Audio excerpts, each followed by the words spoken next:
Viber'z Only. Give me something to vibe to.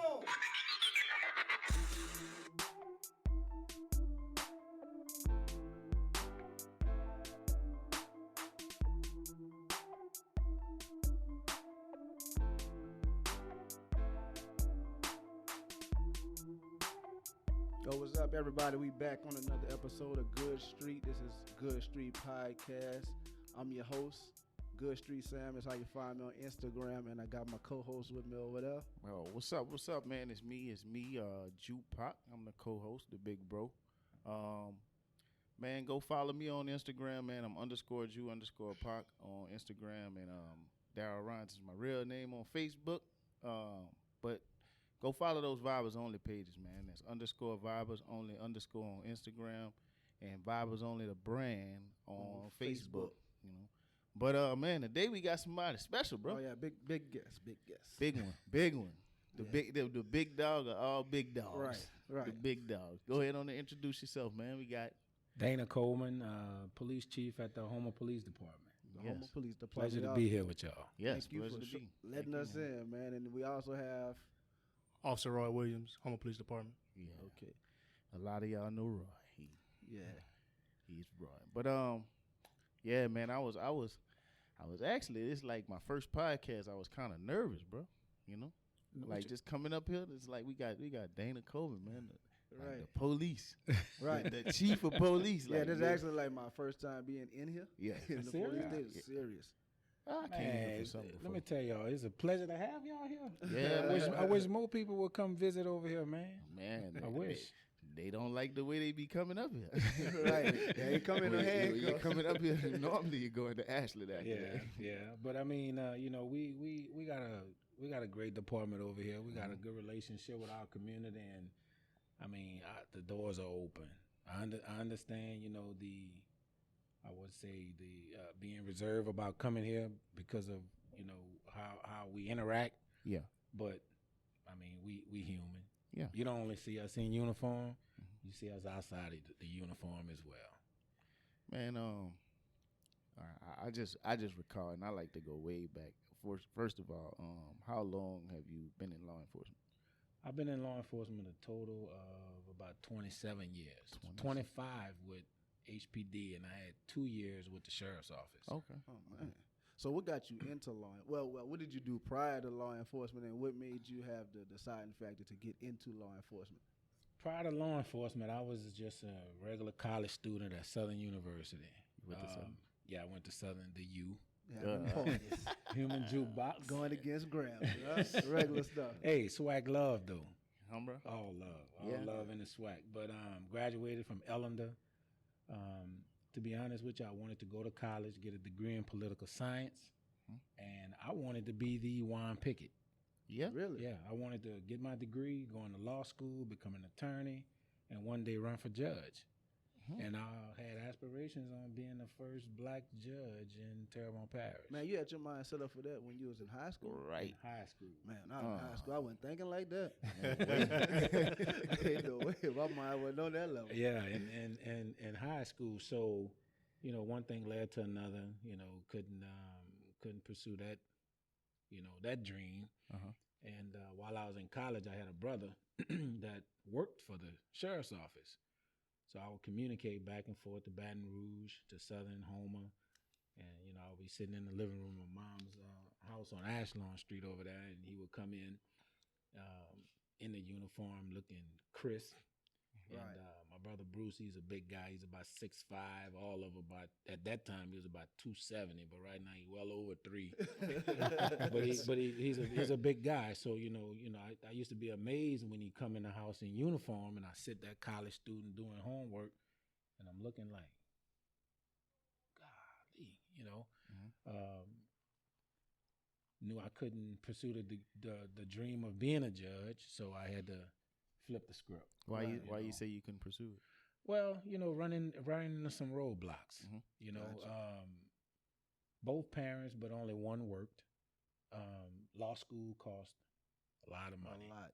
Yes. College itself costs a lot of money. So, I was going, but didn't know of the hidden costs that my parents were, taking upon, Right.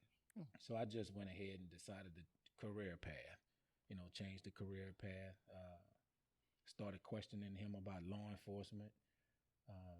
It intrigued my attention, and here I am today. Started with the sheriff's office, working in the jail. Yeah. But that was something different. That was kind of messed with me a little bit, working in the jail, because here I am coming to work at the jail, working 12 hours. It was almost like I was doing time too. Right, huh?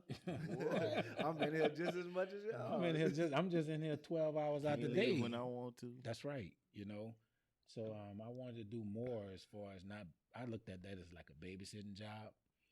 Right. So I was young. Right. I'm just sitting here. I'm giving the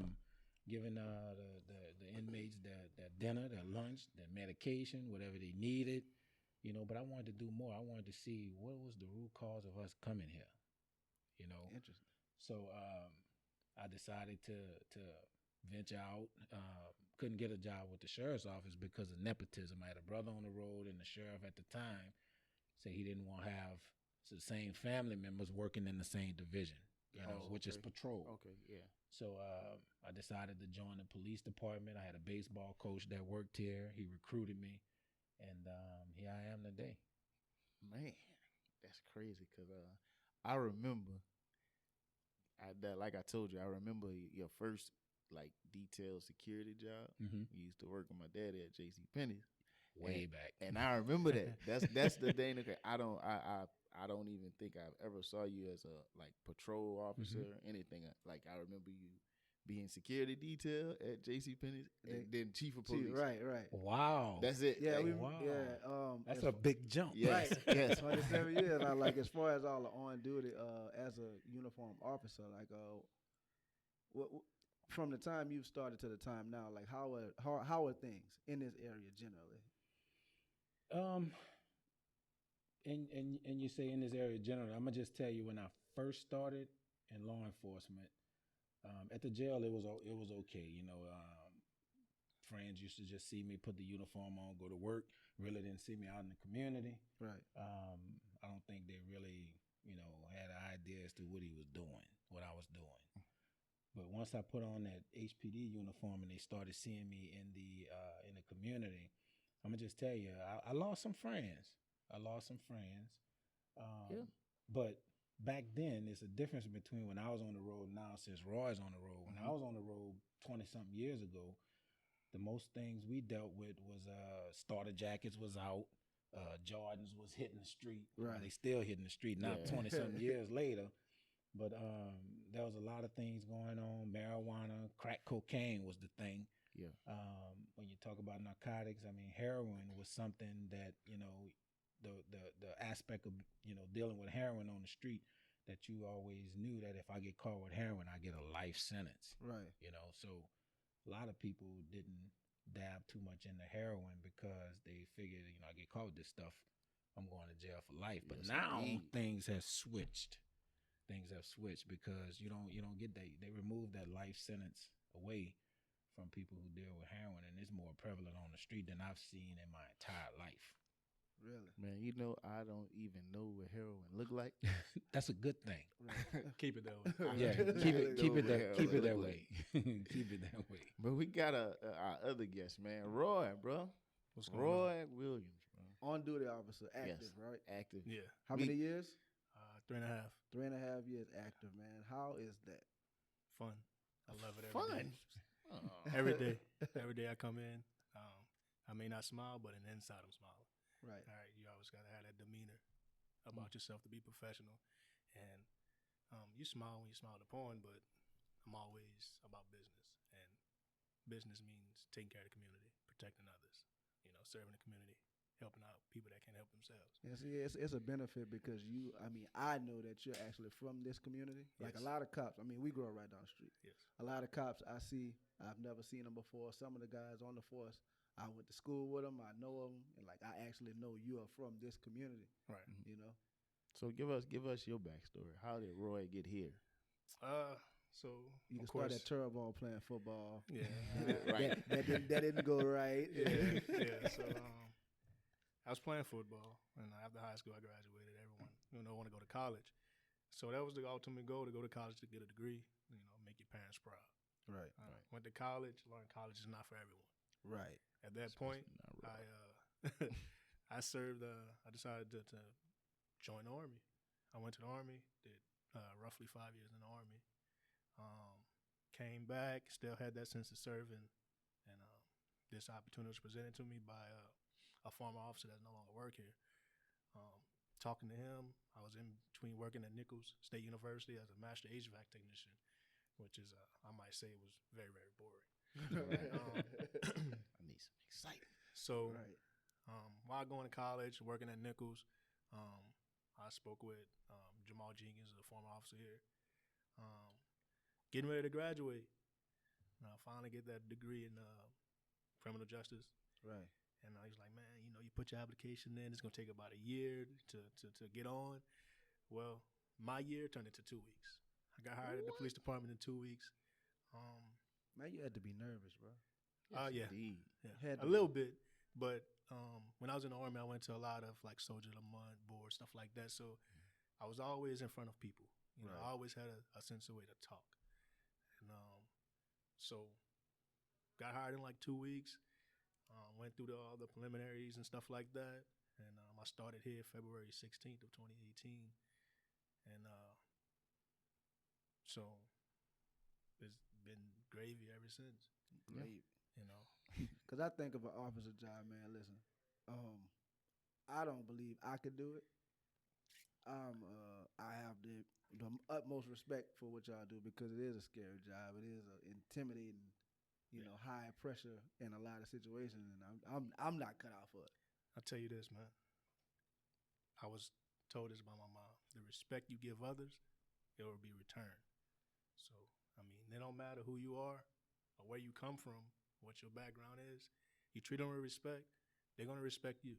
They have those certain instances where you have to step out of place to put someone in their place so you can get the goal accomplished, which is protect and serve. Right. Then once you accomplish that goal, you need to put yourself back in place, and that's where the thing fall off. Most people can't put themselves back in place. We come in contact with so many people a day, and you deal with so many different attitudes a day, many different personalities. On a roughly basis, like how many people you think you encounter in a day? Today, I've been at work since 6 this morning. It's right now 2. I'm probably contacting about 25 people. That's between traffic stops, complaints, and just interacting with the community. You just stop, talk to people.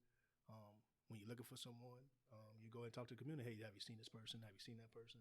And if you build that relationship with the community, someone is going to help you. Somebody's going to, hey, yeah, I seen them. Yeah, it was going that way a few minutes ago. Do you think that it's just, speaking from your experience, do you think that it's just that it's you because you're involved in the community? Or would they tell a random officer? It depends, okay? They got some officers that certain people wouldn't even speak to. But if I walk up, they'll speak to me. And that don't bother me. And there's some people that wouldn't speak to me, but would speak to another officer. Right. Don't bother me. You know why? Because we got one goal in mind. And that's to protect and serve. If we can accomplish that goal, I'm fine with it. You can speak to whoever you want to. I'm fine with it. But I would say I'm very known. And just because I grew up in this area, so a lot of people know me. They know my dad. And so I come from this community. I was born and raised. I terrorized this community when I was young. So don't leave that out. A lot of people don't leave that out. A lot of people know me from sports, my parents, and just a little kid running through the neighborhood. So I think they have a lot more sense of respect for me, and so they I guess they confine and were willing to come talk to me about certain issues. And I get that on a regular basis. Like, you're walking to me right now, how you became a cop. Right. Come talk to me. I'll tell you. That's what I said. Roy. Yeah, I remember my first time I'm like, man, Roy is a cop. And then I'm like, it's the same dude that was running across the twin spans just cause the sun came up. I'm like, he ready for this, man. You can't run away from him. Right. That's what you was bred to be. Yeah, I believe that too, man. I really do. Just knowing you and seeing you come up, I do really believe that. So, of course, there's a lot of things going on in the world today with, cop and civilian relations. Mm-hmm. So one of the things I want to accomplish through conversation is just to understand a cop's mindset, what Okay. you go through, because I've been on the receiving end of a ticket, Mm-hmm. you know, or a traffic stop or whatever. And, you know, some things are just like, man, I feel like you didn't have to do that. Right. Or I feel like, you know, there was no need for that. Mhm. But Right. after talking to you a couple of times, I'm like, okay, Yeah. maybe there is a need for that. And you can weigh in as well, Chief. Just any common scenario. Man. If you're approaching civilians, what goes through your mind? What training have you had that sets the tone, and what changes the tone, and what could help the tone? I would say definitely what will help the tone is compliance, and not necessarily saying that you have to, you know, listen to another man. Because when I was in the Army, I had a hard time adjusting to listen to another man yell at me, but compliance goes a long way. You know, I come up on a traffic stop, I come out, the first thing I'm looking for is your hands, because in a sense that's your safety and my safety. I want to go home at night. Mhm. Okay, I don't know what you're thinking. You know what's on my mind, but compliance is key. All right. I want to see your hands. All right. Only move when you're asked to, because again, safety. Everything reverts back to safety and compliance. That's the only thing we're looking for. If it compliance equals safety, you go home, have a good day. You know, and everybody wants to seem like if they pull out their phones and record, oh, you're not going to get a ticket, or they're going to throw somebody's name out, they're not going to get a ticket. No, you're in violation. You deserve a ticket. You're going to get a ticket. So I can't record. You can. It's your right. Mm-hmm. That's the right I went to the Army and fought for. You can record. Yeah, I know, right? Right. I gotta come back. You don't have a comeback for that. Definitely. That's you another can thing you record. can do, man. You military and police officer, man. Like I don't think I was fit for that, bro. Never know, man. What you just say, Chief? Oh, I know. I was gonna say, just like you said, you can record. It's not that you're encouraging someone to be submissive, but compliance is the key. You know, always. We talked about this earlier. I always keep this little phrase with me: obedience is better than sacrifice.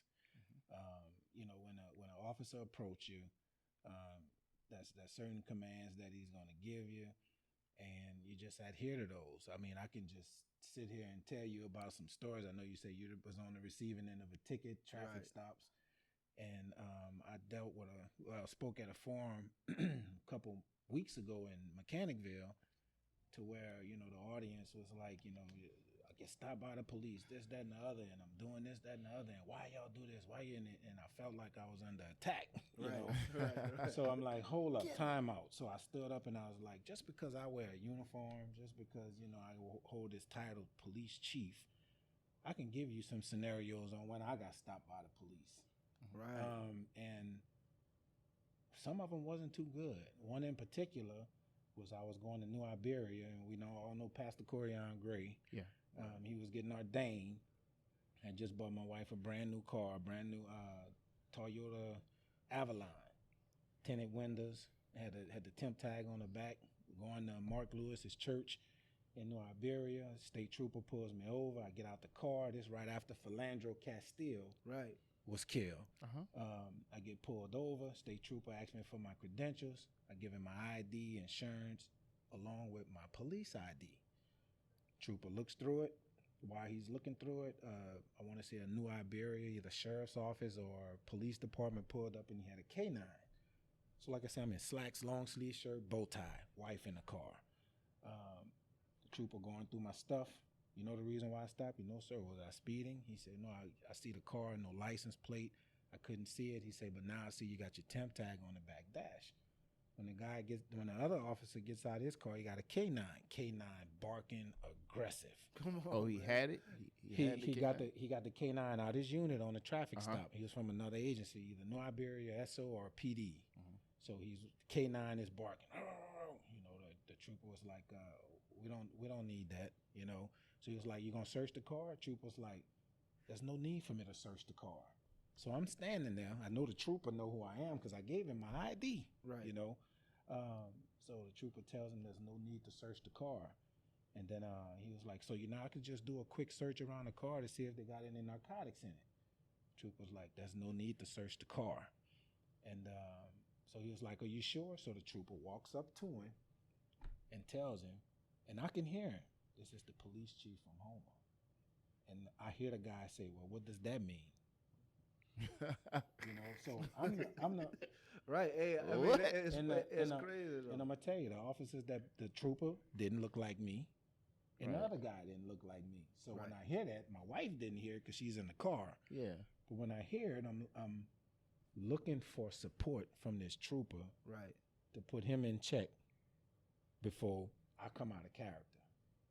So right then I was toiling between being a man on the verge of breaking and being professional. Straight up. So those experiences that we share, we go through those same experiences. Definitely. And that was one that didn't sit too well with me at all. And the trooper finally told him, you could get off my traffic stop. And I'm gonna tell you, man, I appreciated him for that because that guy kept pressing the button. He was pushing my buttons. Right. So I went ahead and typed a letter to the troop where the trooper worked, thanking him, talked about his professionalism. And the other guy made a call to his superiors and told him how unprofessional he was. So to make a long story short, whenever you encounter a police officer that you may feel is unprofessional, it's imperative, and it's imperative that you get with their command staff because that may be a problem on the street that they don't even know about. Didn't I tell you guys that when we talked? Well, And that's an aspect I think people don't think is a possibility. Like we've all heard, man, go file a complaint, but Yeah. the general population just be like, man, they're not gonna do anything. yeah, and that's what I would think. People think that it's not going to do anything if they file a complaint. Just on a Let me guy tell you like on a something. traffic stop. If you go to Walmart, you file a complaint on our sales associates, what you think gonna happen? Something should happen. yeah, Same thing here. Same thing here. yeah, Same thing here. So from write-ups to suspensions to To termination. termination. We have a chain of command, and it's you follow it. You come file a complaint, you talk to a supervisor. At that point, the supervisor is going to talk to that officer, and then it's going to keep going up the chain. So it's something I wanted to ask, man. Do you have to go to like you have to go to like a police academy, right? Yes. What's the training like in there? Like, what's it? For me, I got set up. All right, let's just start with that. Wait a minute. I got set up. All right. Got set up So by the police? I remember he got hired in 2 weeks. Right. So I got hired in 2 weeks. So I got hired on a Friday. My academy started on a Monday. All right. So I'm rushing to get all my stuff squared away for Monday morning. Come Monday morning, I was told to pick up a vehicle here from the police department and go to the academy. So we get to the academy and the instructors are out waiting for us. And so we get out of the car and we all get in formation and we have vehicle inspections. All right. And even though they're police vehicles, we have to adhere to the violations that a normal citizen have. Motor vehicle inspection sticker, which is the brake tag in your window, license plate, all that stuff need to be up to date. Yeah. Well, The car you grabbed. the car I got, A bait car. yeah, it was a bait car. He did it. My inspection sticker was expired on the car, and all we hear is, in so many words, beat your face, which in the terms means do push-ups. So we're doing push-ups, and then we hear front back goes, which means you stop the push-up, you go into mountain climbers, and then you start jumping up and down. Okay. Now before he go, now granted, this the first day. The first day, Uniform is crisp. and it's probably as hot as it is today, about 100 plus degrees. So we out there getting smoked in the heat, which is various exercises. So, were you the only one with a bait car? Yes, And everyone else had to sacrifice because of you? yes. Oh, I definitely hated you from day one. Oh, my God. Hate this dude. But so we're out there, we doing our thing or whatever, and one instructor yell out, "Well, Officer Williams, what's wrong with your inspection sticker?" I don't know, He was like, "Well, keep doing push-ups until you figure it out." And then another instructor come, "Well, what year does it expire?" I'm like, "Oh man!" So this is not even that, dude. When I found out about this, it was a year and a half later at the award ceremony when I won Officer of the Year, and Cheif gave a speech and told this story. Right. And I'm like, wow. They set you up. Yes. So, But it was my fault because every day before shift, I guess it was like a lesson in disguise. Every day before shift, you should do a check on your vehicle. You should. You know, make sure your tires are ready, fuel, and check everything. Mhm. I didn't do that, and I knew that. I knew better than that coming from the Army. Right. And I was so excited about my first day, ready to get there and conquer and do great things. Well, Oh, you did some great things. 3 hours later, sweated in my new uniform, sitting in across from the guys. Everybody's just staring at me like they want to rip my head off. I find out a year and a half later I was set up. Yes. So how did you select which officer to bait? You know. Everybody else look easy. Right. Roy came from the military, and I wanted to check his mental capacity. Right. Right. I knew everything that I had to deal with coming up as an African American in law enforcement, because you get it from both sides. Right. And I really, really You know all the tricks. I really wanted to test him on his first day. I mean, I knew he was going to show up at the academy with his uniform, crisp, boots shining, fresh cut, everything. Right. You know, and I was at the academy that day. Yes. And when I pulled up, he was on the ground. We didn't And- beat your face. And huh? I'm your standing right face. by him. And while he was going through that, I was trying to look at his mental capacity. And I can just tell you, after he finished that and didn't utter a word, everything was a yes, sir. It was in his head. Some of them gave up. Yeah. Some of them gave up on day one. First day, we started my academy, session 33. We started off with 12 people. At the end of 15 weeks, 8 of us graduated. Dang, bro. Everybody don't make it. I probably would have No. dropped off Two- too. I two, ain't gonna lie. Yeah, bro. 2 cadets dropped out on the first day after that smoking session. But if you look at it, that was intentionally done Definitely. to Roy, because I really wanted to see where he stood mentally. You know, because this job plays a lot on your mental capacity. You should go see him play men's league football. Come on. Flag. You'll learn a lot about his mental out there. All basketball. He fall a lot. Come on. Oh, yes, indeed. You know that. First And- pick, Roy. And, right. Over LeBron James. Give me Roy. Yeah. So what was it like for you? Like, do you see a lot of yourself in Roy? Like, is that why you? I really do. Uh-huh. I really do. I see a lot of myself in Roy, and I've told him that. I see myself when I see you. The sky's the limit, and I'm not just saying it because he's here, but the sky's the limit for Roy in law enforcement. It is. Roy can be and do anything he wants. I mean, just before this podcast started, we talked about training, and you got to have a certain amount of years before you can get into training. Mhm. When Roy finished his training and got out on his own, he hit the ground running. He's proficient. He's professional. He's just the epitome of what you want an officer to be. Right. And I'm not just saying it because he's black, Right. but he defines what our office stands about: honor, pride, dedication, unity, proactive, but professional. He is very proactive, and he's professional in the community. I don't have any complaints about Roy at all. None. Good job, Roy. That's coming man. from your boss, man. You Your know, boss is gonna and- talk about this. I go wash and- my car. No. And like I Shine say, my shoe. Roy come from the West Side community. Right. Mhm. And I look at him because I grew up, born and raised right there in Mechanicville. You 3 side. 3 side all the way.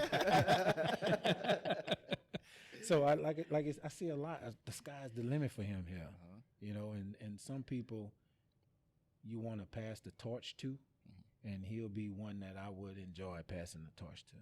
That's good, bro. Spoken so highly of, bro. Right. Appreciate it. So, another thing I wanted to touch on, just to with the climate of cop and civilian relations, what kind of measures do you guys have to take, if any, to smooth things over? Because these things ain't happen in this community, but it affects the whole world. You know, it makes people angry. They get riled up with cops that had nothing to do with anything. Right. You know? All cops. The first goal when you arrive on scene is to de-escalate the situation. We all train to de-escalate the situation. Now, you might have to use different tactics, and we're equipped with those tactics, but it's de-escalate, find out the problem, develop a solution. And if you can follow those guidelines, we won't end up like other places, you know. And what we do here, we back each other up, but we also police each other up too. You know, it been several instances where we had to put each other in check, and it don't matter how long you've been here, how less time you've been here. It's you're wrong, and you're going to be put in your place. And I think that's what's so good about our department is that it don't matter. You know, we all get high-headed sometimes. We humans. We're not robots. You know what I'm saying? Right. So when someone is out of line, that officer out there with him is going to put him in place. I guarantee you it, no matter how long he's been here. Yeah. I've actually had that happen on the scene before where the supervising officer come up and check, you know. Yeah. But I've actually seen that in action. Yeah, it's definitely here, and it's alive, and that's what makes our department prevail over a lot of different things. And you see, that come from boots on the ground. Right. Now, when you move into the administrative aspect where I am, I use this word transparency. You have to be transparent. Gotcha. You know, if when incidents occur and people come in to discuss those incidents, you have to be transparent. If the officer is wrong, I mean, there's no reason to hide it. Right. Why hide it? Why discuss it days later? You know, you got to be transparent. I'm not in uniform today, but on the days when I'm in uniform, I wear a body camera. Oh, you still go out? Oh, yeah. I still go out. Is it a requirement or is it just by choice? Choice. By choice. Need that adrenaline rush. I'm like, it's like this. You got to lead by example. I can't hold my officers accountable for something that I'm not holding myself accountable for. You know, you talk about discipline. I can't say Roy's not proficient with his camera or any of the officers are proficient with their camera. When I have one, I need to be proficient with mine also. You know, it's checks and balances, but I think on the administrative side, being transparent is the key. You may get somebody to come into your office and say, hey, one of your officers were unprofessional on a traffic stop. And that didn't happen. And the first thing I do, I say, well, ma'am or sir, well, let's do this. Let's sit down. Let's look at that body camera footage because we have body cameras for a reason. Right. Explain, because last time you were explaining to me how that body camera works. Like, so, is it always on? No. So when we rolling up to a complaint, well, me personally, when I'm in my vehicle heading to a complaint, getting my thoughts together, I turn it onto standby, and once I arrive on scene, I activate it. We just, with everything's going on, we just added this new tool to our belt where if we pull our weapon, it activates automatically, and whoever's in a certain amount of radius, it activates too. And if you come in that radius within 20 seconds, yours is going to activate as well. Is that a team of officers, all of them activate? Yes. Okay. As long as your camera is on standby, it's going to activate. Is that video and audio or just yes, video? Everything. Okay. It and then the cool thing about it is when I put it on standby, it records 30 seconds back, just video, no audio. So if I have it on standby now and I activate it, it's going to record 30 seconds of just video in the past. Gotcha. So if I'm sitting in the vehicle, 90% of the time, if you look at my video, after I came off a scene, you're going to see my steering wheel. Right. Because it's going to record back 30 seconds. That's some good technology. Yes. And also our tasers activate our body camera as well. So there's no reason that we shouldn't have our body cams on. Every time we come in contact with the public, we should have it on. I mean, if it's a normal conversation like we had one day, it was on standby just in case things went left. I needed to protect myself. And also y'all. Talking to me. No, it's just something. Talking to me. I mean, like I said earlier, man, I haven't been in this that long. Yeah. You know, and anything happened. You know, not necessarily went left from y'all, but just somebody passing by could have started something. Do y'all get a lot of threats, like as an officer? Yes, when I arrest somebody, I get threats all the time. But just know, I'm a man when I take this uniform off. Straight up. I'm gonna respect you as well as such. Just respect me.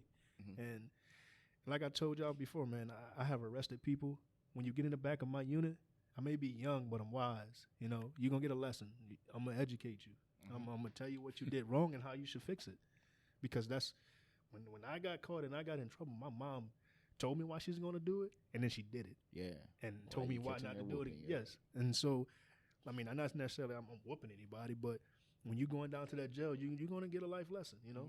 And I'm going to try to give you avenues to help you. We got all kind of different avenues that we can provide to the community when we come in contact with them, so we arrest them, you know? So, but it's just the community, man. That camera it saves you a lot. Right. You know? Transparency.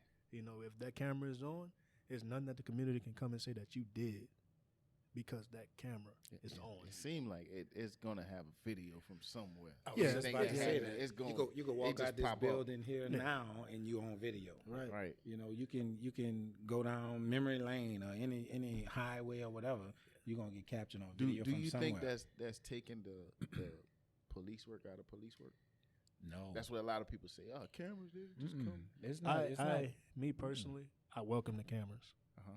especially when something happens on a scene that we not there for, because you know what, we can access that, we can use that, you know. And if I'm on your camera, you're on my camera, well, we're recording each other. We're good. So when you present yours, I'm gonna present mine. We can compare the two, and you can see the reaction. It's like it's no Yeah. room for speculation. It's At there. all. And the only downfall that I personally say about the cameras is officer safety. You know, being in this, you know, the time that I have, I mean, I studied a lot of this stuff. Like, I talked to a lot of veteran officers.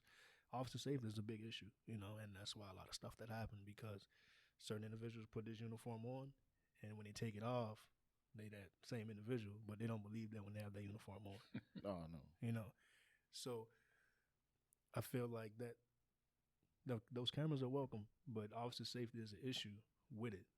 But you can't have your cake and eat it at the same time, bro. You know, it's baby Yeah, I steps. never understood that saying. If I get cake, I want to eat it. You want to It's my cake. Yeah. Yeah, but it pretty much like it. You can't have everything that you want. You know, Right. If you got the cameras, welcome. But you just always got to be mindful that camera is always watching. It's like an eye. You always got that eye on you. So, just like you said, do the right thing when no one's looking. Right. There's always someone's looking. Right. Somebody always looking. How often are y'all like involved in the community, like on a maybe a weekly basis? Like how often? As what far else as do you- like As far as police like, work? as far as like non-police. Yeah, work. because this is one of the things people say. It's like you only see the cops when something bad goes on. Like you know, that's what a lot of people say. And they're like every time the cops pull up, it's a hostile attitude because Well, something. You got a lot of cops that's involved in athletics that coach like Little League football. I have an Little League organization. baseball. He has an organization. I'm a musician. I play music in the church. I'm involved in the community a lot. Okay. I have a youth organization from the ages of 7 to 14. Houma Rockets is on Facebook. Houma Rockets, and we mentor, tutor, and coach basketball. We've been trying to get a football team for the last couple of years, but it's just too many TPR teams in the area. Right. But I'll stick with the basketball until I can't do it anymore, you know. And we tutor, mentor, and 7 to 14, and sometimes we have older kids come, just having fun and hanging out. We do family day. We give out awards at the end of each season, and it's boys and girls. You know, at any given moment, I can have 100 kids.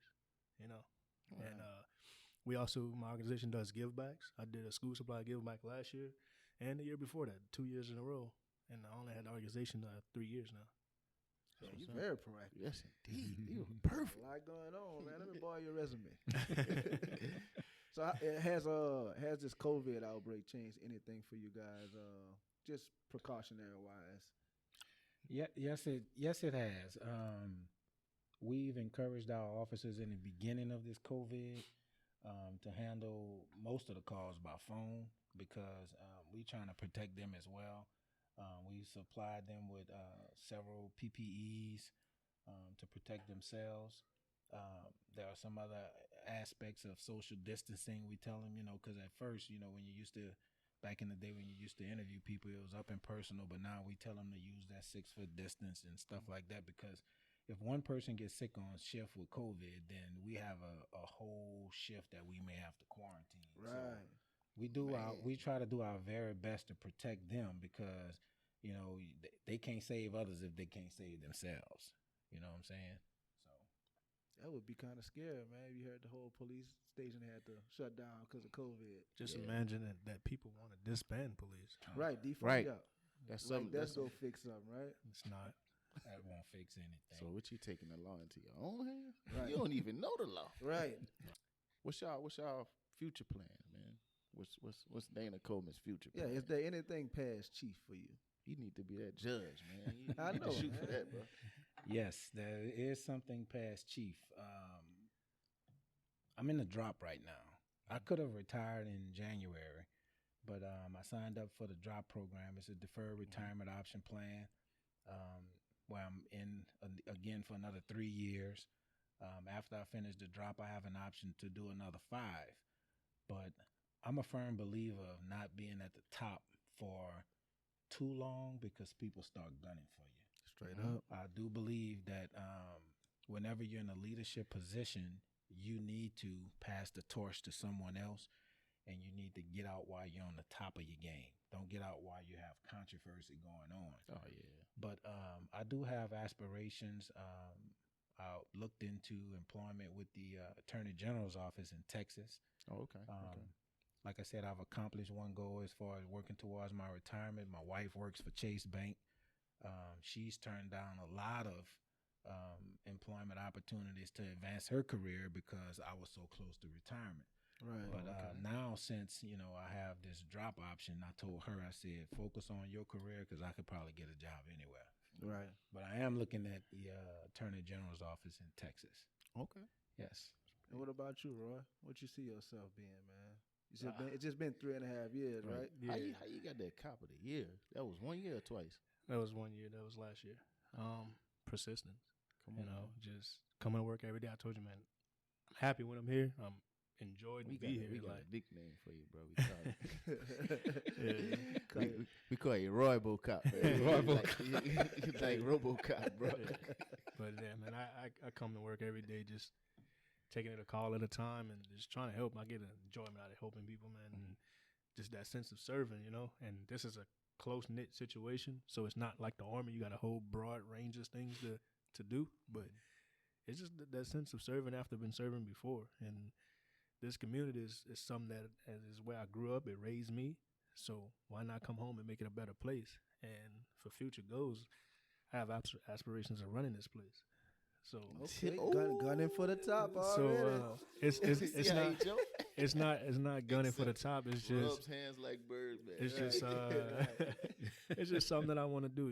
Like we all can complain and fuss about change and stuff is not happening, but how about you just put in the work and try to be the change? And that's the type of person I am, man. Right. Y'all That growing gave up me with y'all. goosebumps. Yeah. How old are you, Roy? I'm 28. That gives me You got to set a goosebumps. goal, man. What age you gonna be running this? You setting it right here on the podcast. See, here, man, it's all about time Come on. and service. So I really can't put a timetable on. I mean, you got a job in 2 weeks. Literally. I mean, it's some schooling involved. I have 9 credit hours left to get a associate's degree in criminal justice, and I'm gonna transition that into a bachelor's and keep going from there, hopefully. That's what's up, bro. But right now, being on the road, the schedule is conflicting. So, How many once- hours you work a day? man, on average, we entitled to 12-hour shifts. But me, I'm usually working some type of overtime, so anywhere from 16 to 18 hours, and I still go get a workout in. Can't even just because you work, you can't. You go home and plug in and charge your battery. Right? That's it.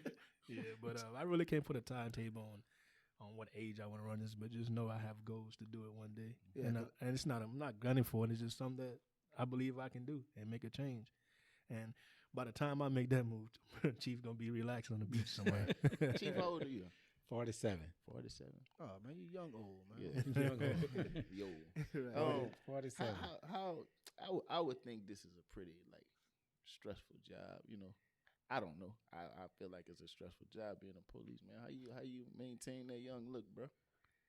Cocoa butter. Not taking it home. Come on. Not taking it home, having a pastime, enjoying life with my family, playing music, and just leave work at work and home at home. And I don't want to hear about work when I'm at home. When I walk through the door, I don't want to talk about it. It's over with. I'm here. Unless the phone ring and it's job related, then I turn the switch back on and I'm back in it. But when I walk through the doors of my house, my family understands that I'm daddy, I'm husband, you know, and it's time for us to get together and, like you say, recharge the battery. Right. That's when I de-stress and recharge that battery. You got to have a life outside of this You place. have to. If you don't, you're just going to come here and be a body. It's going to consume you. And you'll get that sense of you just coming here for a paycheck when you coming here for so much more. You coming here and people actually relying on you on a daily basis. And when you look at it just coming here for a paycheck, It's time to go, huh? yeah, you know that's when you taking that. That's when you taking that home. You don't take it home. Once I tell dispatch that I'm done for the day, I'm done for the day. Done for the day. This uniform come off, and I become the regular person that my mom raised me to be. Correct. And I'm going home, maybe hit the gym, you know, play video games, maybe go shoot, ride four-wheelers, you know, something like that. Something to get away from this, you know. And that's all I do. You know, I ride four-wheelers, shoot, and just get in one of my vehicles and take off and go somewhere and just enjoy life. Enjoy the money that you work so hard for, you know. You work all this time and you just let it sit there and you just what are you gonna do? Right. You know what I mean? Yeah. You gotta enjoy it. Enjoy life. Don't be life. consumed into work. Even though I enjoy this place, but when I'm at home, I'm at home. That seemed like it would be pretty hard to do, man. To leave it here. Like I'm gonna ask you, what's one of your most memorable encounters, instances, anything like something that just stick out in your mind? I'm gonna ask you the same thing. I have a few, but the most memorable one for me was we when we graduate the academy, we do 15 weeks in the academy. When I came through training, we have 15 weeks of FTO. After those 15 weeks was up, FTO. Right. field training officer. Gotcha. Right. I was trying to figure it out in my head. Sorry about that. FTO is a field training officer. So after that, you break out on your own after you do your final ride with a instructor or supervisor. And so I broke out my first night on shift by myself, riding in my vehicle, my little Crown Vic. Well, they played you. So while I was in training, I was afforded the opportunity to do a full rollout course with our SWAT team. And that's just the critical response team that when we go to like high risk search warrants. So I did a few entries with them, and I was looking for this guy. He wasn't at home. So we was in a meeting similar like this. I remember how he looked, remember his name and everything. And I rode down East Street, and there you have it. He's right out front of Mom's store. He see me. He hop in his car, and a vehicle pursuit.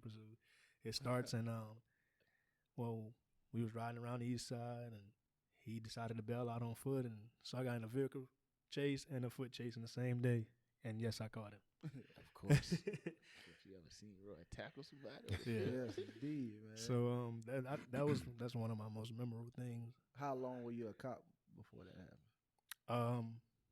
Including the academy, 30 weeks. 30 weeks. So you fresh out. That was my first shift riding by myself within the first hour. I became available at 1800 hours, which is 6 p.m. And I got in a vehicle pursuit. I want to say it was like no later than 6:30. Yeah, I ain't ready to go. Right. I ain't ready to go to work. I'm off for the rest of the day now. Right. You want me to finish working? And I've only been an hour, man. Right. I had to break out running. yeah, and that was the most memorable moment for me. What about you, Chief? Several. What's one? Good or bad? Give me a good situation, A because good we one. don't hear that I won't often. hear You can tell You can go good. I'm like, Good situation. In patrol, get called to a attempted suicide. It's kind of good and bad. Young man walk into the house. I'm the only cop. Young man in the house with a 12 gauge in his mouth with his big toe on the trigger. Oh my! So right then, I had to decide either I'm gonna back out or am I gonna sit here and talk. And I must say, he's sitting on the sofa. I sat on the floor, and I talked to him for about a good 2.5 hours. what? Officers responded. They were calling me on the radio, asking me if I'm code 4, which means if I'm Hope okay. you're safe. So I'm sitting on the floor, Indian style, and I'm talking to him for about 2.5 hours. He didn't commit suicide, and he and I are still friends today. Damn. Yeah. He did go to jail though, right? No, He didn't commit a crime. he didn't commit a crime. Well, okay. Damn, that's not So a crime. He's in his house. His mom called saying he was threatening suicide, and I sat on the floor. She left out the house. I sat on the floor for about 2.5 hours talking to this young man. I thought attempted suicide was like a charge. No, man, that's 'Cause y'all had to come out. And, that's everyday life, man. We don't just go to cause to arrest people. We actually go to save life and preserve life as well. Are y'all nervous when y'all approach somebody? Of course, there's a sense 'Cause of this nervousness. is- Always. It's always if you don't have Always. that You don't know what nervousness. to expect. I want to find this out. It is no feeling like when the police get behind you right. in the world. Like that is a different type of spook. And And I women- don't even commit crimes. And I'm gonna tell you, Let me I tell don't know you, if it the man. blue Is light it or the what. same thing? even as a police officer, I still when the look at my- police get behind you, and I'm a cop, I feel the still- same way. It's human nature, man. It's just human nature. First thing you do, automatic, look at the speedometer. All right, I'm not speeding. He Be coming good. behind. Because it can go left so many ways. Like me, myself, I carry every day. Okay. I get pulled over a few times because, I mean, sometimes I'm in a hurry, you know? And It wouldn't have nothing to do with that truck, huh? has a lot to do with my truck. Right. Um, He left and- that part out. And I'm like I said, I'm always carrying, but this always go back to compliance. You know, in Louisiana, most law enforcement agencies require you to step out of your vehicle. So the first thing I do, I step out my vehicle, let him know my hands, and the first thing I tell him, sir, I have a gun on me. It's on my right hip. Okay, So I should say it So, like so that. I should. Sir, I have a gun on me. should step Yeah, out okay. my vehicle. man. In a sense, you can. Okay, because 9 times out of 10 they're gonna order you out of your vehicle anyway. And Correct. with my truck, my dark tint, they can't see in it. Right. Okay, which I have an exemption for. Right. Right, by state police. Gotcha. Yeah, right. I step out of I step out of the vehicle. Hey, sir, I have my backup duty weapon on. This is what I tell him because I'm law enforcement officer. He was like, okay, what agency are you with? So I proceeds to tell him, and I give him my credentials. And it goes the same way for the general public as well. You know, you just gotta let them know because they're gonna ask you, hey, do you have any weapons in the car that I need to know about? Be honest with them and tell them exactly where it's at. And at that point, you just keep your hands visible because as a law enforcement officer, we're trained to look for the hands. And if you ever see a law enforcement officer write a ticket, it's always going to be in the hand view Definitely. up here. So he's watching you and your hands. That's the only thing Can't we're do it looking like for. this? Nope, because his head is down. Can't see nothing. Head down. If you see an officer He like might- that, might take he off got some running. problems. Oh, he got He got some real problems officer. with me for sure. If he got his head down, he has some problems. Yeah. So there's officers do's and don'ts. Like Of course, because our life depends on it. Okay. At the end of the day, man, we got to go home. I like going home. All right. I like going home, enjoying my own bed. yeah. You know, and some of the dudes, man, you always got to be aware of where you at, who you speaking with, and what are their demeanors. Okay. If you coming up here and just something off about your demeanor, well, hey, sir, look, you're not under arrest, but I'm gonna detain you. Okay. And look, you're not under arrest. I'm just gonna detain you. This is for your safety and mine. Officer said. Okay. A lot of times I don't feel like it's not explained like that. Right, Like, it's I've definitely- been in a situation where he's like, I'm gonna just put you in handcuffs. I'm like, for what? No, Okay. I'm gonna just put you in handcuffs. And You know, let me see your ID. Like a lot of people get that Okay. one. And I'm like, for what? I ain't do nothing. Let me see your ID. well, in the state of Louisiana, man, a law enforcement officer, he's got to inform you what he's doing. Okay. Okay. I pulled you over Far. because whatever you fail to stop So they complete out have of to stop do sign. that. Yes, They have to tell you. that's their They have probable to cause tell for you their why- stop, The criteria to what they pulled you over for. and then they proceed to ask for your identification. Okay, and when they ask for that, you give it to them. Okay, and if you don't, because that's another charge. If you refuse to give, that's resisting. Okay, at that point you be placed under arrest, and you can be placed under arrest by just sitting in your car. If I just tell you in your car you're under arrest, at that point you're under arrest. I just haven't got to the point to put the handcuffs on you. All right, but not failing to identify yourself to a law enforcement agency, it's a misdemeanor offense, but you can be arrested for it. Obedience is better Then than sacrifice. Think about it. You're sacrificing your freedom if you don't give me your identity. Because one way or another, you don't give it to me, I'm going to find out. And it's not that you're trying to teach someone to be submissive. No, Right? it's not at all. At some point, everyone have to answer to somebody. Correct. Okay, I have a boss. Cheif has a boss. So when you're on a traffic stop, at that point, I'm conducting an interview. I'm conducting a field interview. Right. So at that point, in the quotes, I'm your boss because I'm your boss because because it's a field interview. It's a field interview. And like I said in quotes, I'm your boss because we conducting business. It's a field interview. No matter if they go left or right, it's going to be up to you. Is it? Yes. You can talk yourself into a ticket, but you can't talk yourself out of. Oh man, what if I tell you a real funny joke though? It's not going to work. Let me go? No. What if I do a magic trick? Right. It's not going to work. No, What if sir. A magic trick? Magic Nah, trick. man. I'm not appeased by magic. Anyway. If I turn your dollar into $10, that's bribery. That's bribery. Scratch that. If I put your badge in a water bottle, like, you got to let me go at that point. Nah. I mean, it depends, like some people get out there and just do them, but other people are very, oh, sir, look, I was speeding, I'm on my way to work. That'll get you out. But Sometime. understanding, Going like, to work. Compliance. Oh, okay. Yeah, You just I've come been out. You know the reason why I stopped? Yes, sir. I speeding. Well, Yeah. What made you speed? I Just wasn't paying attention, late for work. it, We all do it. yeah. See, I've been having it all wrong. They come and they be like, where you headed? And I just be like, there's no way I could say that's going to not give me a ticket. it's So a it church. don't It's a church. matter. I'm gonna tell you, Go to man. church. I learned a long time ago, and it kind of like enhanced it when I became a police officer. Honesty goes a long way. Okay. If I come to you and ask you, hey, do you have anything illegal in the car?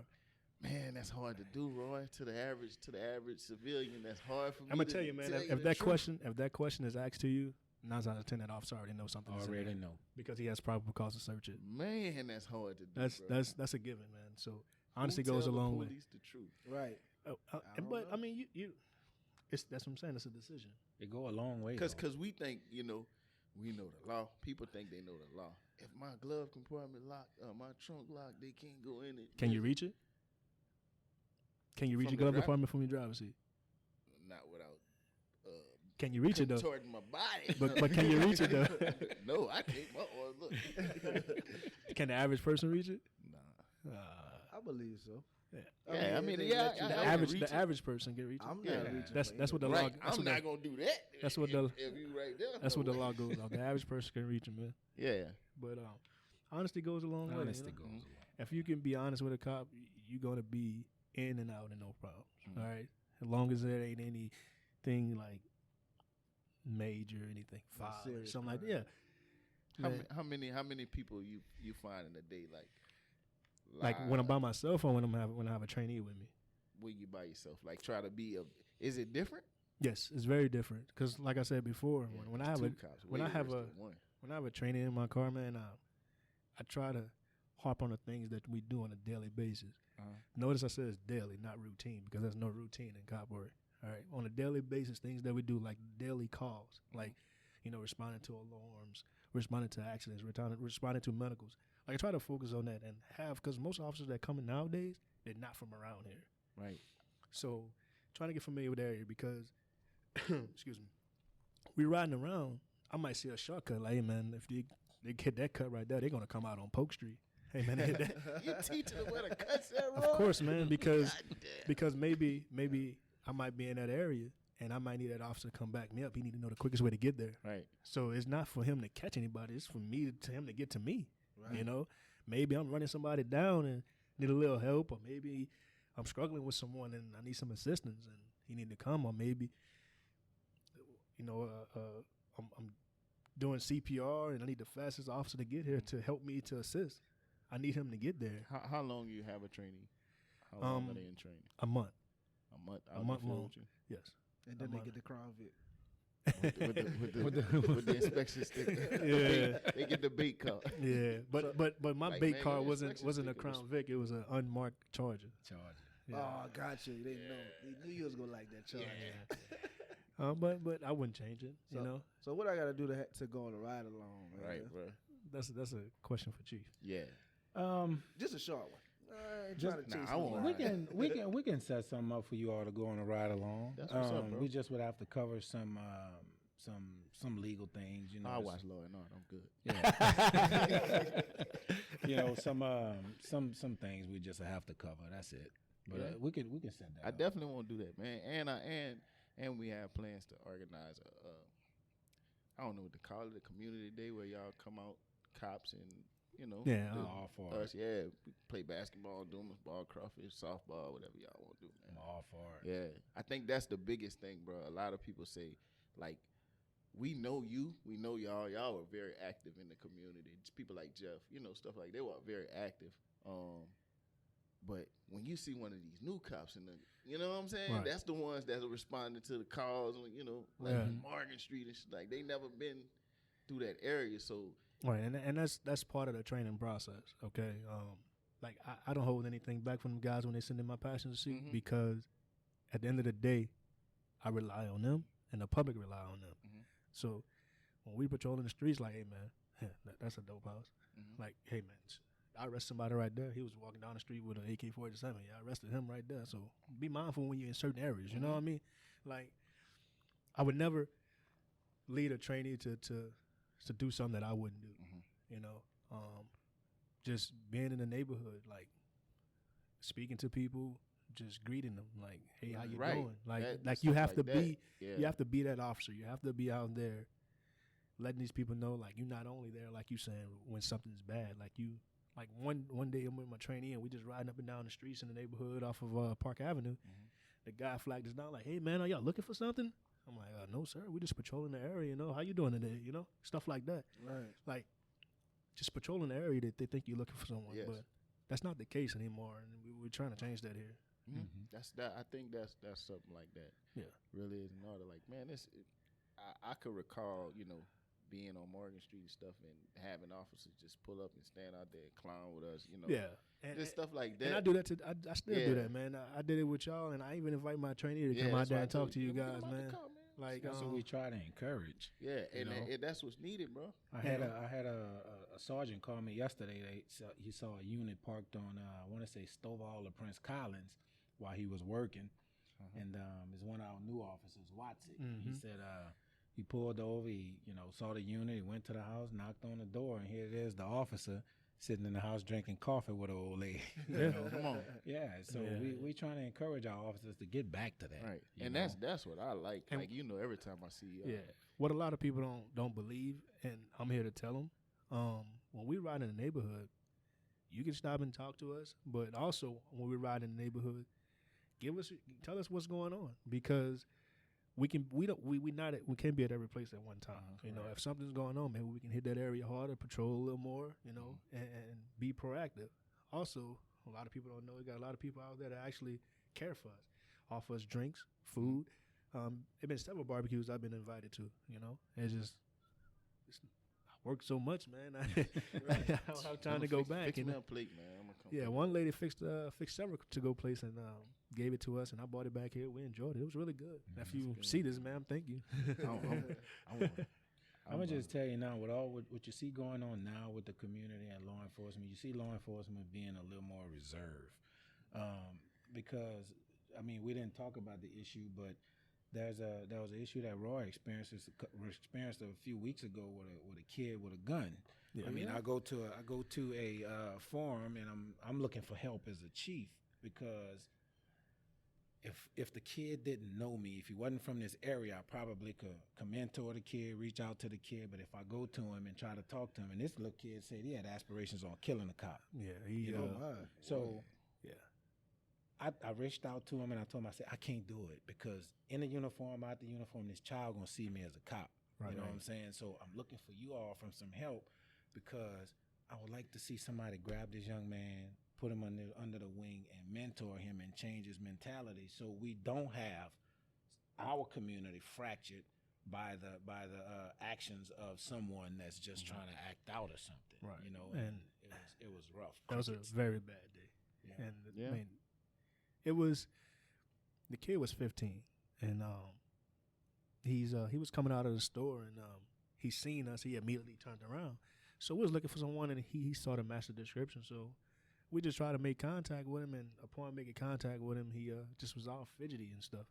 And when you got a Taurus 9mm in your pocket and you can see the frame of it, like, hey man, don't move. Right. And at that point, he got put in the handcuffs, and we found a loaded pistol, one in the chamber.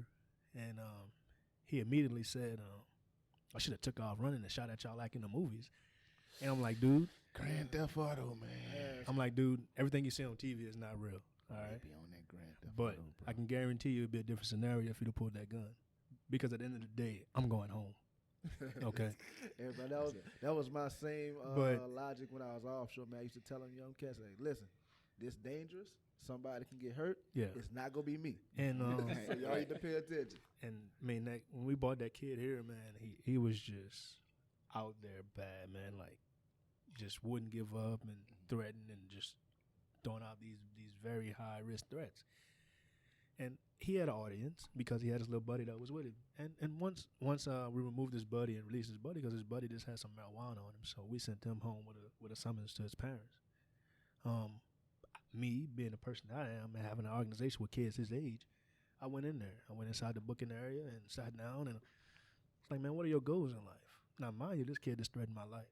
You know what I'm saying? So I'm sitting there and I'm talking to him, and you can verify the story because it's all on body cam footage. Mm-hmm. And so I'm asking him his aspirations in life, and I immediately, when I talk to a kid, I offer them the military because that's what changed me. Mm-hmm. You know what I mean? I wasn't this person that y'all see before y'all. Right. You know, so the military shaped me into the man today. So I always try to offer that to kids. Like, I always try to get them in a recruiting station and talk to the recruiters, stuff like that. I also offer my organization. So moving forward, I asked them, like, so, man, what are your aspirations? Like, man, I just started my job today, and now I'm about to lose it. I'm like, well, you made a bad choice, okay? Now you got to go and pay the consequence. Right. You know, he like, but I ain't even do nothing. Y'all weren't even looking for me. When you go to court, it's going to be explained to you. Right. You matched the description. We made contact with you, and we found this. Okay. Long story short, me and this guy, me and him had a really heart-to-heart conversation, and it was very, like, an intellectual, intelligent conversation with this kid. But this is a kid that just threatened my life moments ago, saying that he would shoot me and do all kind of things to my family, my kids.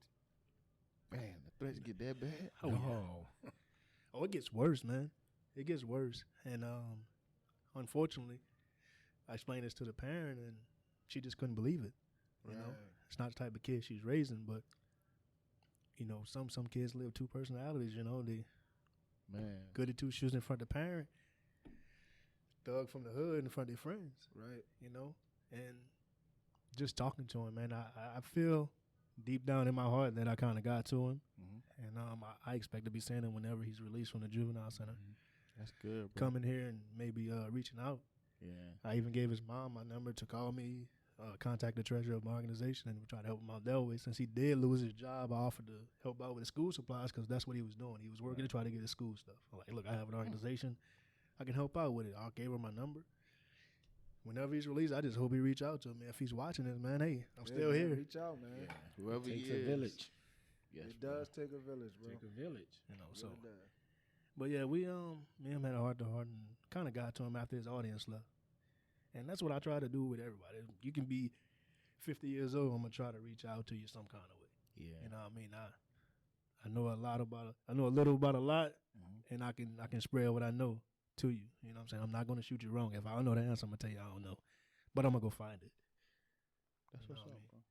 I need to I heard you say something about a meeting you were at in Mechanicsville a while back. How do you get involved in that? I'm just asking from personal for me. Normally, whenever they are organized, I get an invite. Okay. Yeah, I get an invite to attend. And basically, just like this, I ask them, you know, what are we discussing? And they usually come up with a topic, and because I don't like to wing it. Is it select people from the community, or? Yeah, they had a few people. I think this one was headed by John Navy. Okay. Councilman John Navy. I think I might have saw something about that. I want to say John Navy and Corian Gray and someone else had put it on, but they had an array of people. They had Jerome Barkin, they had Juan Pickett, Judge Pickett, myself. They had some people from the Buzz. They had some media outlets. Yeah, it was a array of people from the community. I need to see it. Yeah, that's the type of stuff I need to get more involved in. Correct. You know, is it out there? Is that opportunity out there for certain people to? Yeah. Okay. Just got to Yeah, contact the I could- right representative. Correct. Next time if y'all leave y'all contact numbers, next time they have something, I'll be more than happy to invite you. Definitely. Because a positive message need to be put out more. Right. You know, I'm not about all this negativity. Even though people have a right to express their opinion. We all have a difference of opinion. Right. Sometimes we just gotta agree that we're gonna disagree. You know, that's why I joined hands with the organizers of the march. Because Oh yeah, I saw it in the paper too. correct, because before I put that uniform on, I'm Dana. From the 3 side. Yeah, Dana from the 3 side. And then the other thing is, that something I can't take off is that I'm black. Yeah, Right. Yeah. So that's big, man. Biggest thing you Huge. can do when you wearing this Chief of just police. this The police uniform, are all but police. better yet the skin color is just Mhm. be presentable and be professional. Even in the civilian sector, there's a way to be professional as a civilian.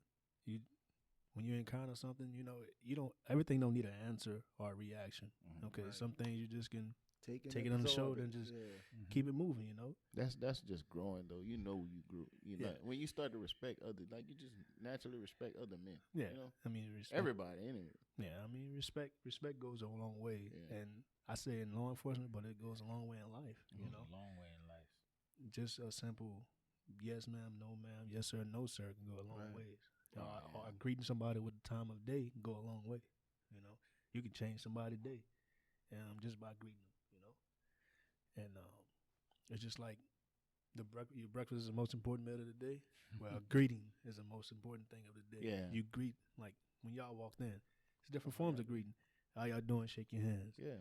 Good evening. How y'all doing? Stuff like that. Right. You know what I mean? That's To a room of people I don't even know. I Yeah, walk in, that's- I'm like, hey, how y'all doing? that's- That's it. it's a sign of respect, man, and it goes a long way. And I think respect and compliance will bridge that gap that we so desperately need. Correct. If we have a sense of respect for the public, and the public have a sense of respect for law enforcement as the protectors of the community, we'll be all right. I know this one word, probably the word you used the most on this podcast was compliance. Exactly, man. Because when you comply, you're not being submissive. You know you're wrong. Mhm. Own up to it. If you comply with everything else, man, you never know. It's discretion in this line of work. Okay? A arrestable offense, not necessarily you have to take a ride. You can take a ride if you be non-compliant. So that's at the officer's discretion sometimes. And the type of crime that has been committed as well. Mhm. But that officer have that discretion. Like but- if he want to let you go or not. With a summons or something like that, yeah. Yeah. It's Don't his have to discretion. take it to There are jail, but he options. could. That's one thing I say. Like everybody don't have to go to jail. No, you know what man. I'm saying? If I feel like if I can reach you without having to take your freedom away, and I Mhm. can write to the summons where you can appear in court, I would much rather do that. Because that's what people automatically out. But if I get up out there and your vibe is just all over the place, and at that point, then I have to become that bad guy that so desperately no one wants to see. Because, as a law enforcement officer, you want people to see the good in you. You know what I mean? You don't want that bad cop to come out, or not necessarily bad, but that cop that got to be the enforcer. Uh-huh. You always be de-escalated, but some situations it can be different. Yeah. And you might have to let your professionalism drop a little bit, but you got to Might bring have it to back be up. that enforcer.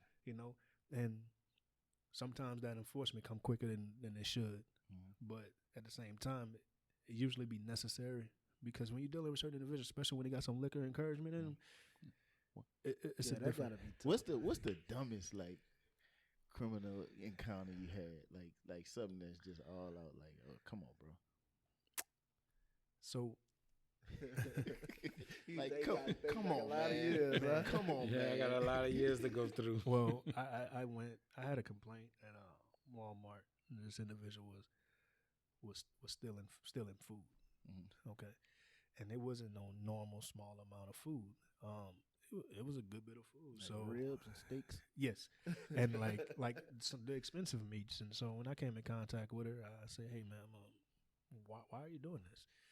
Well, I need to feed my kids. I was like, "Ma'am, how many kids you have?" two. I was like, you have 2 kids. You have this many packs of steaks, this many packs of this. You're going to feed your kids with all that? What you feeding? Like, I understand you need to feed your kids, but this right here is not feeding your kids. You want to come again? And she immediately broke down, and she was actually getting the meat to sell it to buy drugs. And So at that point, what you do? You feel bad, or you no, because she's buying drugs.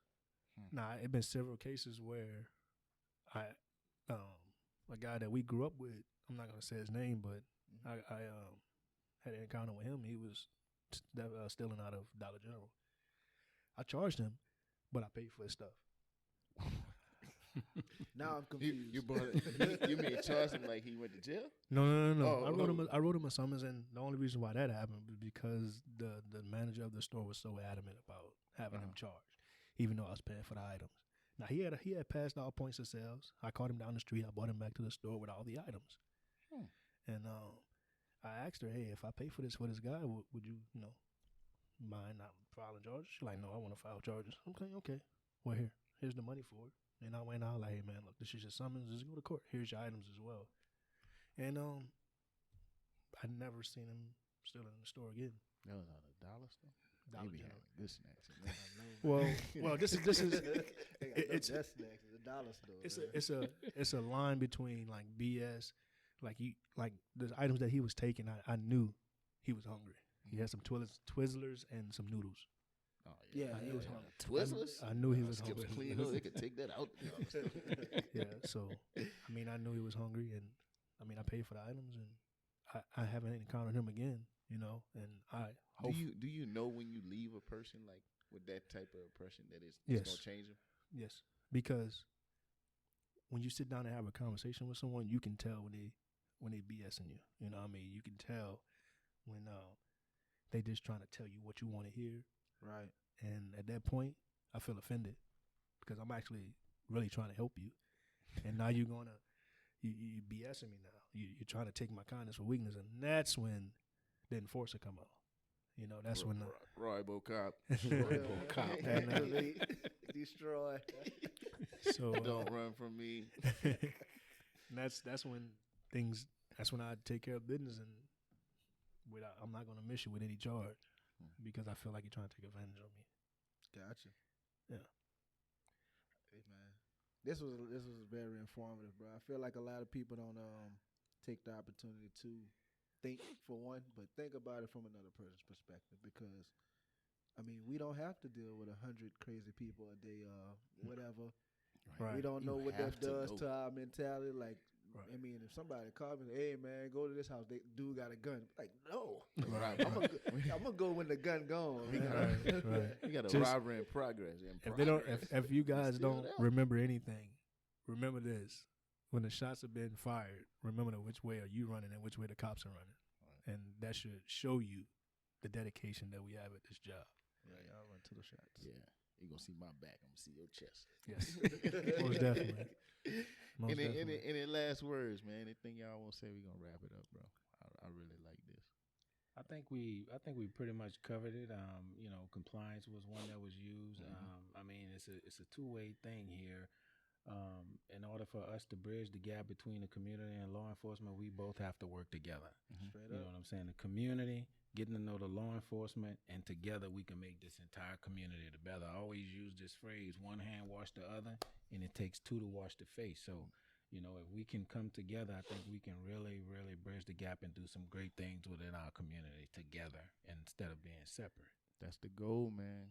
That's the Definitely. goal. We need to get these people in this community to interact with these cops. Roy gonna give me one of them keys. We're gonna be able to scan in here anytime we want. Hey, that's not my call, man. Hey, look, this department is open to the public. You can come in at any time and feel Don't free. tell them to, that. No, I'm saying feel free. I mean, we have our officers here. Feel free. I'm a firm believer that you have to get to know the officers that's protect and serve you, Right. because we encourage our officers to get to know those that we protect and serve. That's what's up, bro. So it's like I say, one hand wash the other, two to wash the face. Give them your social media, Chief. I know you I'm not on social At media. all? There is a Houma Police Department. Yeah, I got a Houma Police Department page. We have a Houma Police Department Facebook. I'm not on social media personally, That's why you look so That's young. why he looks so young. but no social media at all. Don't worry. But about we have a Houma Police Department Facebook page. We have our website for the police department, www.hpd.com. Okay. Yes. Okay. Roy, give them the foundation again and My organization name is the Houma Rockets. My Facebook page and my LinkedIn account is just Roy Williams. okay. Like the coach from North Carolina. Yeah, definitely.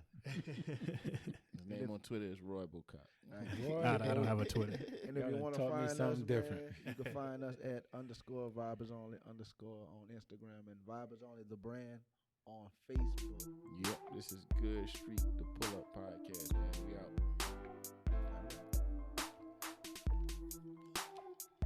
Enjoyed this.